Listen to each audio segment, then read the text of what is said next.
ጣናስ እንዴት ናችሁ? የኢትዮ ሼፍ ነው። ሼፍ ዮናስ ነኝ። በተለመደው እንግዲህ ዛሬም ለተለየ ምግብ ይዛችሁ ቀርብ ያለው እንግዲህ እንዴት ነው? ሰብስክራይብ ያደረጋችሁ ነው? ዌብሳይቱን እየጎበኛችሁ ነው? እንዲሁ ደግሞ በቀላሉ ከጉግል ፕሌይ ደግሞ አፑን በማውረድ በዛም እንግዲህ ከሳይታችን ላይ የሚዘጋጁ ምግቦች ማግኘት ይችላላችሁ። ዛሬ ቀለል ያለ ሳላድ አዘጋጅላችኋል። ዛሬ ፍራፍሬን ከአትክልት ጋር ቀላቅለን የምንሰራው የቆንጆ የሳላድ አይነት ነው። በተለይ ደግሞ ዳይት ለምታደርጉ ሰዎች፣ ክብደት ለመቀነስ የምትፈልጉ ሰዎች ይህ ምግብ በጣም ይረዳቸዋል። እንዲሁ ደግሞ ካስፈለገ ላዩ ላይ ቱናም ጨምራችሁ መመገብ ትችላላችሁ ማለት ነው። የዛሬ ምግባችን ትመለከታላችሁ። እንግዲህ ምግብ ማዘጋጀት ዛሬ የሚያስፈልገን እንግዲህ ከፍራፍሬ ፓፓያ ያስፈልገናል። እንዲሁ ደግሞ አናናስ ጥሬውም ወይ ደግሞ ከቆቆሮ መውሰድ ትችላላችሁ። እዚህ ጋር የምትመለከቱት ደግሞ የፈረንጅ ቃሪያ አለ፣ ኩከምበር፣ ቲማቲም እንደዚህ እንጠቀማለን ማለት ነው። እንዲሁም ደግሞ ቱና አድርገን እናዘጋጃለን። ለዚህ ደግሞ መቀመያ ባለፈው አሳይቻችኋል። ቀለል ያለ ድሬሲንግ ሰርተን በመቀላቀል ምግቡን እንሰራዋለን ማለት ነው። ይህ ምግብ ማዘጋጀት እንግዲህ መጀመሪያ መቀላቂያ እቃችንን እናዘጋጃለን። እንዲሁ ደግሞ በኋላ ስናቀርቡ እንዲያሳምርልን ደግሞ እንደዚህ ግሪስሊ ከላዩ ሰካሰካ አድርገን ስናቀርበው ሳላዳችን በጣም ቆንጆ ይሆናል ማለት ነው። ወደ አሰራሩ እንገባለን። እንደተለመደው መጀመሪያ ከድሬሲንግ እንጀምራለን። ድሬሲንግ ለመስራት መጀመሪያ 2 ሾርባ ማንኪያ ያክል ዘይት እናደርጋለን። በኩል መጠን ደግሞ ያለ ኮምጣጤ ወይ ደግሞ አቼቶ እንጨምራለን ማለት ነው። እንዲሁም ትንሽ ቁንዶ በርበሬ እናደርግበታለን።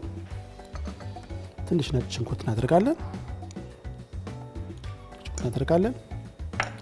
ይህ ደግሞ ጨው እናደርጋለን። ጨው ከጨመረን በኋላ ይህንን ከዛ የኛውን እንደዚህ እናቀላቅላለን ማለት ነው።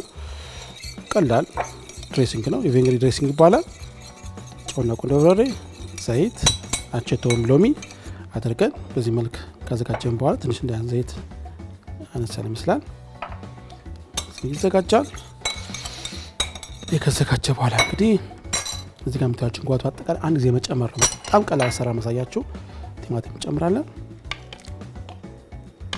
የጨው መጠን እንግዲህ መቀነስ አለባችሁ። ተመጋቢ ሰው የማይፈልገው አይነት ከሆነ እንደፈለገ እንዲጨምር ጨው ጨምር እናደርግበታለን። ወይ ደግሞ ጨውን ቀነስ እናደርገዋለን። ሰውየውን ጨው እንደፈለገ እንዲመገብ ማለት ነው። በዚህ መልክ በቀላሉ ይህንን ካቀላቀልን በኋላ አሁን ፍራፍሬዎቹ ይገባሉ ማለት ነው። ፍራፍሬዎቹ ይገባሉ።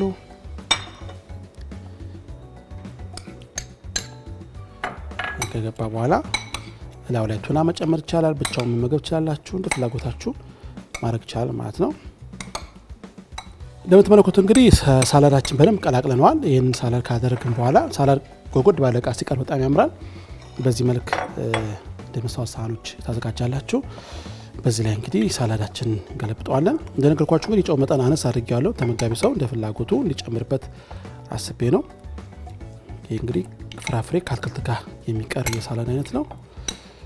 ይሄን ካረጋችሁ በኋላ እዚህ ጋር እንትኑን እንደነሱም ክሪስሊውን ሰካሰካ አድርጋችሁ መሀል ላይ ደግሞ እንደ አስፈላጊነቱ ቱናውን ከጎን ወይ ደግሞ አብራችሁ ማቅረብ ትችላላችሁ ማለት ነው። ቱና ለማይመገብ ሰው ብቻውን ይመገበዋል። ቱና የሚመገብ ሰው ደግሞ ይሄኛውን ቱናውን ቀላቅሎ እንዲመገብ እድል እንሰጠዋለን ማለት ነው። የዛሬ ምግባችን እንግዲህ ይህን ይመስላል። እንግዲህ በሳይታችን ለመግባት ዩቲዩብ ሳብስክራይብ በማድረግ እንዲሁ ደግሞ በተለይ ደግሞ ሳይት ላይ በምትገቡበት ሰዓት የዚህ ምግብ አሰራር ሙሉ ግብአቶቹ አሰራሩ ተቀምጦላችኋል። እንዲሁ ደግሞ ከኔ ቪዲዮ ታገኙታላችሁ። በተለይ ደግሞ ዩቲዩብ ላይ ገብታችሁ ኢትዮሼፍ ብላችሁ ደግሞ ከገባችሁ ደግሞ እዛ ላይ ምግቦች በሙሉ ታገኛላችሁ። ሰብስክራይብ ካረጋችሁ ደወል ምልክቱን ጫን ካላችሁ በየጊዜው ማዘጋጅላችሁን የምግብ አሰራር ታገኙታላችሁ ማለት ነው። ኢትዮሼፍ ለእናንተ ከዚህ በኋላ ምግብ መስራት ቀላል ነው። ሙያ በቤታችን ነው። መልካም ጊዜ ይሁንላችሁ።